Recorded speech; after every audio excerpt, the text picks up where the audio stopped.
Hello बच्चों। यहाँ लिखा है locomotive engine approaches the railway station and whistles a frequency of 400 hertz. A stationary observer on the platform observes a change of frequency 40 hertz as engine passes across him. If the velocity of sound is this one, तो velocity of the engine पूछा है। तो देखो इसमें किस तरीके से diagram बनेगा। जैसे मान लो यहाँ कहीं पे कोई एक ऑब्जर्वर है, जो पैसेंजर बोला गया वो यहाँ खड़ा हुआ है, मतलब वेलोसिटी ऑफ ऑब्जर्वर जो है वो जीरो हो गया। ये हम लोगों के पास सोर्स है, अभी यहाँ पे है, जो कि इस डायरेक्शन में जा रहा है। थोड़ी देर के बाद ये क्रॉस करके यहां निकल जाएगा, और इस ड्यूरेशन में जो चेंज इन फ्रीक्वेंसी हुआ वो 40 हर्ट्ज का हुआ। क्लियर। तो मान लेते हैं इसकी वेलोसिटी कुछ भी वीएस है, यही हम लोगों को वीएस फाइंड करना है।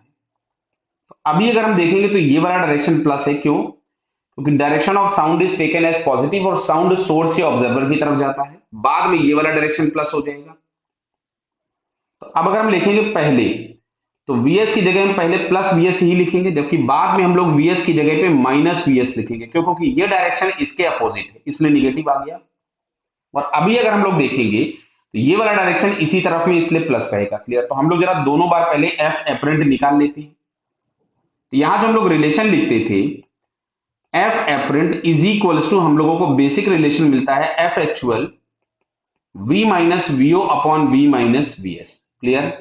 चलिए, तो यहां पे हम पहले और बाद में दोनों फ्रीक्वेंसीज फाइंड करते हैं। तो जिसको हमने यहां से लिखा पहले F apparent, it is F actual. यहां से हमको मिलेगा V minus VO, VO zero था, upon V minus Vs।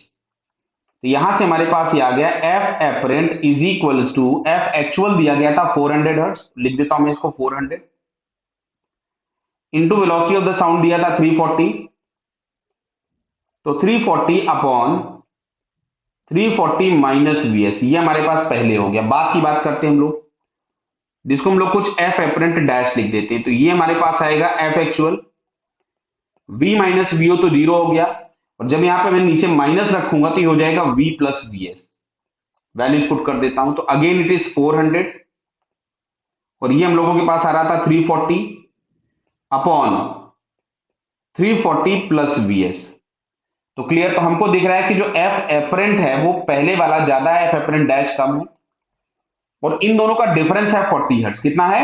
40 hertz. तो हम जरा इन दोनों का डिफरेंस निकाल देते हैं। तो यहां से हम लोगों ने लिखा F apparent minus F apparent dash. तो मैं लिख दे रहा हूं, चलिए अभी पहले पूरा 400 into 340 upon 340 minus Vs, minus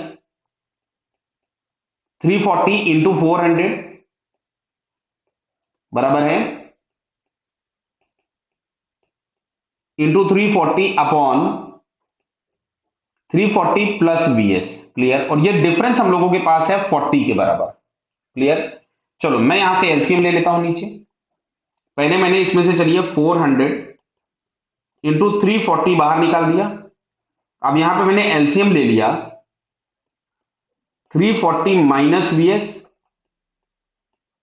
and 340 plus Vs। तो समझ में आ रहा है, यहां पे आपके पास आ जाएगा 340 plus Vs minus of 340 plus Vs। तो ये तो कैंसिल आउट हो गया, इज इक्वल्स टू 40 अपने पास आ रहा है। क्लियर है। चलिए, तो एक काम करते हैं, इसको हम लोग यहां से कैंसिल कर देते हैं। 40 से इसको अगर मुड़ा दें तो 10 टाइम्स हो गया। क्लियर। अब ध्यान से देखना बेटा, अगला स्टेप यहां से आ रहा है 10 इंटू 340 इंटू 2Vs।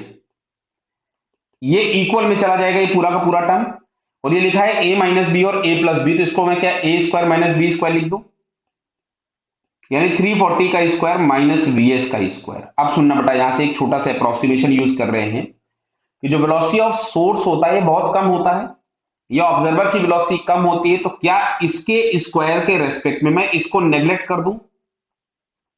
अगर मैं इसको नेग्लेक्ट करता हूं तो यहां से मिलेगा 10 into 340 into 2Vs is equal to 340 into 340 लिख देता हूं, जिससे इस 340 से मैंने इसको कैंसिल कर दिया सीधे सीधे, इससे ये कैंसिल कर दिया। तो यहां से Vs इज इक्वल टू आपके पास आ रहा है 17 मीटर पर सेकेंड, बराबर है।